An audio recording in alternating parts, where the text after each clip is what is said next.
कहीं आप वो इंसान तो नहीं जिसके बाल टूट रहे हैं, झड़ रहे हैं, and then after you clicked this video, but it's okay यार, today I will teach you and today I will suggest you so many things like what is the reason behind it and what is the solution as well. लेकिन इससे पहले एक शर्त है। आज की video में गाइस बस मैं प्रॉब्लम्स पे बात करने वाला हूँ कि आखिर इसके पीछे का राज क्या है, आप वो क्या गलती कर रहे हो जिसकी वजह से आपके जो बाल हैं, आपके जो हेयर ग्रोथ है वो स्टॉप हो चुका है। और गाइस इंडिया एक ऐसा कंट्री बन चुका है जहाँ पे 10 में से 5 लोग इस हेयर फॉल के शिकार होते जा रहे हैं। और रिसर्च के अकॉर्डिंग ये पता चला है कि 100 में से 40 teenager they are going to be a victim of the hair fall. तो अगर आपको ये जानना है कि आपके साथ ये प्रॉब्लम हो रही है या फिर नहीं, तो आने वाले कुछ सेकंड में मैं बस 3 क्वेश्चंस पूछूंगा। अगर आप उन तीनों क्वेश्चंस में पास हो जाते हो so congratulation, you are also going to be a victim of the hair fall. So my first question is, do you see and do you notice the hair fall? क्या आपको अपने आसपास टूटे हुए बाल दिखाई देते हैं? आपको अपने तकिए पर, बेड पर, बाथरूम पर या फिर कोम्ब पर? अगर हाँ तो इस पॉइंट को 1 काउंट कर दें। And the second one is hair test, और ये आपको बिल्कुल अभी करना है। गाइस अपने बालों में एक बार हाथ डालो, वो भी अच्छी तरीके से कम 1 या फिर 2 मिनट तक, और इधर उधर अपने बालों को नहलाओ। नहलाओ मीन्स घुमाओ। और उसके बाद अगर आपके हाथ में ओनली 1 या फिर 2 बाल आते हैं, it means everything is okay, there is no problem, there is no need to be worry. But instead of it is taking out more than 7 to 8, it means there is a huge problem and you need to take it serious and will have to pay attention toward it। और अगर आपके पास ये problem भी है तो इसको भी point out कर दें। And the third one is low density hair. आप अभी अपना कैमरा खोलें या फिर मिरर के सामने जाएं और देखें आपकी जो हेयर लाइन है वो एकदम परफेक्ट है फिर नहीं एज अ ह्यूमन बींग, या फिर अपने हर एरिया के बाल को देखो, वहाँ की जो डेंसिटी है आसपास के हिसाब से ठीक है या फिर नहीं। If is it okay so it means there is no need to be too much worry, but it is not so it means आप पूरी तरीके से पास हो चुके हो एंड आप हेयर फॉल के शिकार हो चुके हो या फिर कुछ ही समय में होने वाले हो। तो चलिए गाइज मैं इन प्रॉब्लम्स के ऊपर बात करता हूँ कि आखिर वो कौन कौन से प्रॉब्लम्स हैं which you are passing through from there and having this kind of the problem. So मेरा सवाल ये है कि रोकना क्यों आखिर हेयर फॉल को, है ना। गाइज आप शाहरुख खान को जानते हो? It means Shahrukh Khan SRK।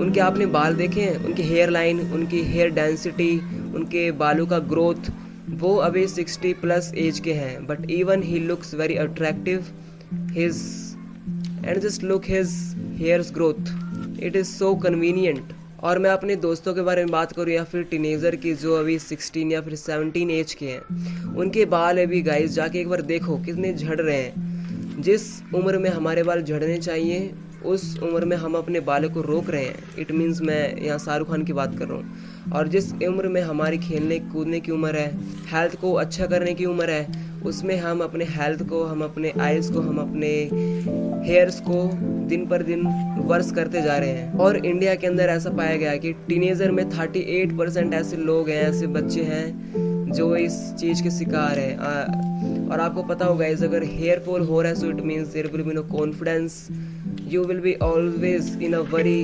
and you will not be able to pay attention toward your studies as well as about your examinations। so यहाँ पे जो फर्स्ट प्रॉब्लम है वो है फूड। हमारी डाइट ना बिल्कुल ही घटिया हो चुकी है, ना तो हमें ठीक से प्रोटीन मिलता है, ना तो हमें ठीक से मिनरल्स एंड ना ही विटामिन्स। और ये तीनों चीज़ें गाइस हमारे लिए बहुत ही ज़्यादा इम्पोर्टेंट है, क्योंकि गाइस एक कर्टन नाम का कंपाउंड होता है और उन्हीं से हमारे बाल बनते हैं। और कर्टन पता है किससे बनता है? हमारे प्रोटीन, हमारे मिनरल्स और हमारी विटामिन से। और अगर आप अपने बॉडी को एक अच्छी विटामिन्स, मिनरल्स, ये सारी चीज़ें नहीं दे रहे हो so it means there will be no curtain in a high level. तो सबसे पहली चीज़ कि अपने फूड को सुधार लो। And the second one is pollution. आप जस्ट इमेजिन करो कि आपने एक पौधा उगाया है और वहाँ का जो एटमॉस्फेयर है वो बिल्कुल ही गंदा है, तो क्या वो पौधा अच्छे से उगेगा? नहीं। और समझदार लोग तो समझ गए होंगे कि मैं यहाँ किसी पौधे की या फिर किसी मौसम की बात नहीं कर रहा, मैं यहाँ हमारे बालों की और हमारा जो एटमॉस्फेयर है, जिस गंदगी में हम रह रहे हैं। और स्पेशली गाइस दिल्ली वाले एरिया में इतना ज़्यादा धूल, हमारे जो स्कैल्प होता है उसमें फंस जाते हैं, जिसकी वजह से बाल टूटने लगते हैं और instant of growing up it just said of. And the third one is hormones and stress. अब देखो, इसको समझने से पहले एक चीज़ समझो, हमारा जो स्कैल्प होता है उसके अंदर हेयर पॉलीगोल्स होते हैं और इन्हीं की वजह से हमारे न्यू हेयर प्रोड्यूस होते हैं और इनकी मात्रा लगभग लगभग लाख तक होती है। सो इट मीन्स कि अगर आपके दिन में 1 2 3 4 बार गिर रहे हैं, सो इट इज़ ओके यार, इतनी बड़ी बात नहीं है, इट इज़ अ नॉर्मल।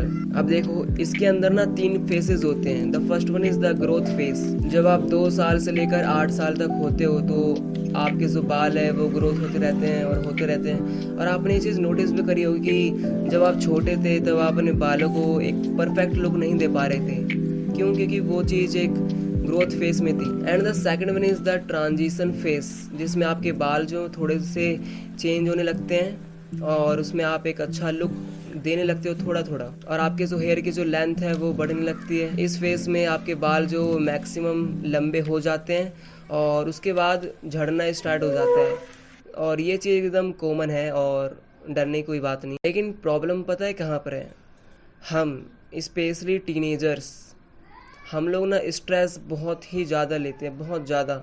ना जाने ऐसा क्या चाहिए लोगों को आजकल जिसकी वजह से स्ट्रेस इतना ज़्यादा ले रहे हैं। Guys, I also use to be one of them, but I have started reading something and because of that I have made myself overcome from that situations. देखो, एक चीज़ सुनो, अगर आप स्ट्रेस ले रहे हो सो इट मीन्स कि आपका जो प्रोसेस है ना, ग्रोथ तक पहुंचेगा ही नहीं। वो ग्रोथ की वजह सेडिंग ऑफ में चला जाएगा। इट मीन्स आपके जो बाल है वो झड़ना स्टार्ट हो जाएंगे। I hope guys you must have learn something from this video. और जितने भी मैंने प्रॉब्लम्स बताए आगे से वो नहीं करोगे। और अगर आपको सॉल्यूशंस भी चाहिए so please let me know in the comment box. I will be waiting for you in a next video. Till then, love you all.